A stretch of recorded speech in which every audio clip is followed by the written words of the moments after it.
రాజధానిని అమరావతి రహదారుల్ని జాతీయ రహదారులతో అనుసంధానించే ప్రక్రియ వేగంగా సాగుతోంది. అందులో భాగంగా ఎర్రబాలెం నుంచి చెన్నై కోల్కతా జాతీయ రహదారితో అనుసంధానించే ఈ 13 రోడ్డు నిర్మాణ పనులు చురుగ్గా సాగుతున్నాయి. రాజధాని మాస్టర్ ప్లాన్లో భాగంగా నెక్కల్లు నుంచి ఎర్రబాలెం వరకు ప్రతిపాదించిన ఈ 13 రహదారిని ఇప్పుడు NH-16 వరకు పొడిగిస్తున్నారు. ఇది విజయవాడ మంగళగిరి మధ్య డీజీపీ కార్యాలయం సమీపంలో NH-16తో కలుస్తుంది.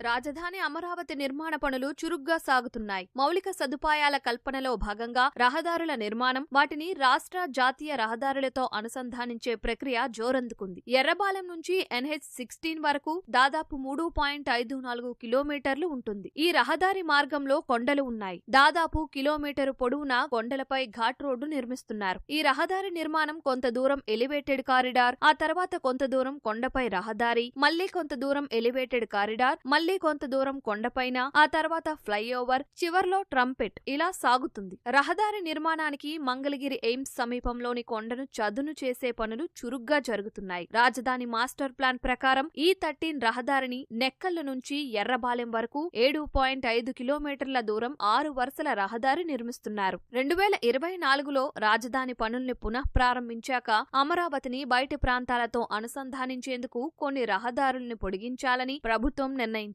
దానిలో భాగంగా E13 రహదారిని ఎర్రబాలెం నుంచి NH-16 వరకు పొడిగిస్తున్నారు. ఈ దూరం సుమారు 3.54 కిలోమీటర్లు. దీన్ని కూడా 6 వరుసలుగా నిర్మిస్తున్నారు. మధ్యలో కొంత అటవీ భూమి ఉండడంతో రోడ్డు నిర్మాణానికి కేంద్ర అటవీ, పర్యావరణ శాఖ అనుమతులు తీసుకున్నారు. 384 కోట్ల అంచనా వ్యయంతో రోడ్డు నిర్మాణం ఏడాదిలో పూర్తి చేయాలని లక్ష్యంగా పెట్టుకున్నారు.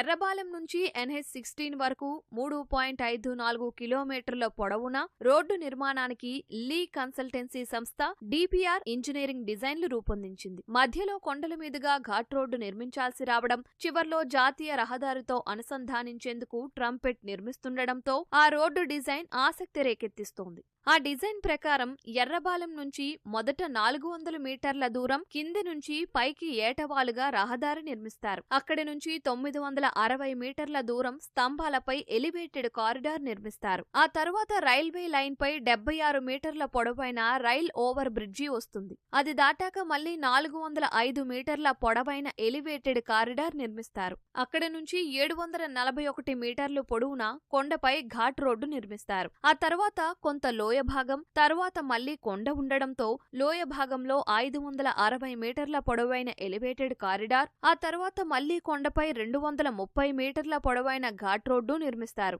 అక్కడి నుంచి జాతీయ రహదారి వరకు 360 మీటర్ల పొడవున ఏటవాలుగా రోడ్డు నిర్మిస్తారు. జాతీయ రహదారిని క్రాస్ చేసేందుకు 5.5 మీటర్ల ఎత్తున ఫ్లైఓవర్, దాని చివర ట్రంపెట్ నిర్మిస్తారు.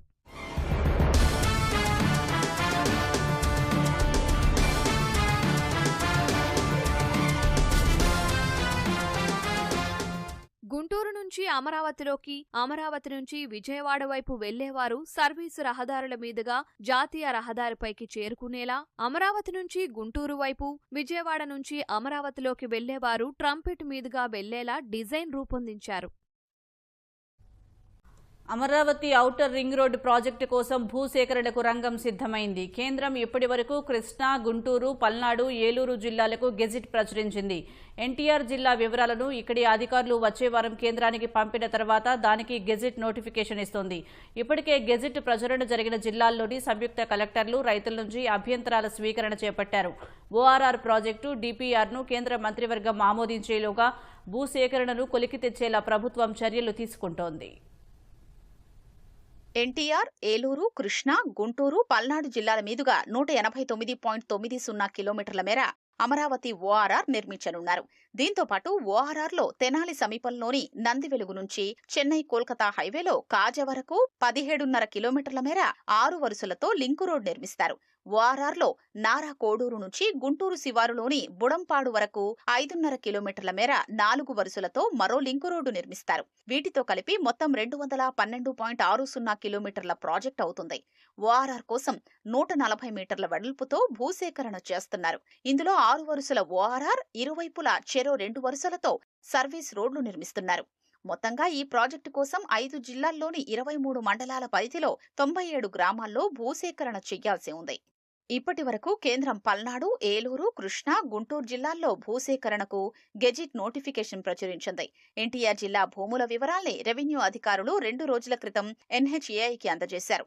వాళ్లు వచ్చే వారం ఆ వివరాల్ని ఉన్నతాధికారులకు పంపాక ఎన్టీఆర్ జిల్లా భూసేకరణ గెజిట్ నోటిఫికేషన్ను కేంద్రం ప్రచురించనుంది. ఇప్పటికే కేంద్రం గెజిట్ ప్రచురించిన జిల్లాల్లోని పల్నాడు జిల్లా సంయుక్త కలెక్టర్ పత్రికా ప్రకటన జారీ చేసి ఆయా సర్వే నంబర్లలో భూ యజమానుల నుంచి అభ్యంతరాలు స్వీకరించారు. ఏలూరు జిల్లాలో అభ్యంతరాల స్వీకరణ జరుగుతోంది. కృష్ణా, గుంటూరు జిల్లాల సంయుక్త కలెక్టర్లు వచ్చే వారం పత్రికా ప్రకటన జారీ చేసి తర్వాత 21 రోజుల పాటు అభ్యంతరాలు స్వీకరిస్తారు. కొన్ని చోట్ల 140 మీటర్ల కంటే ఎక్కువ వెడల్పుతో గెజిట్ నోటిఫికేషన్ జారీ చేశారు. అలైన్మెంట్ ప్రకారం కొన్ని సర్వే నంబర్ల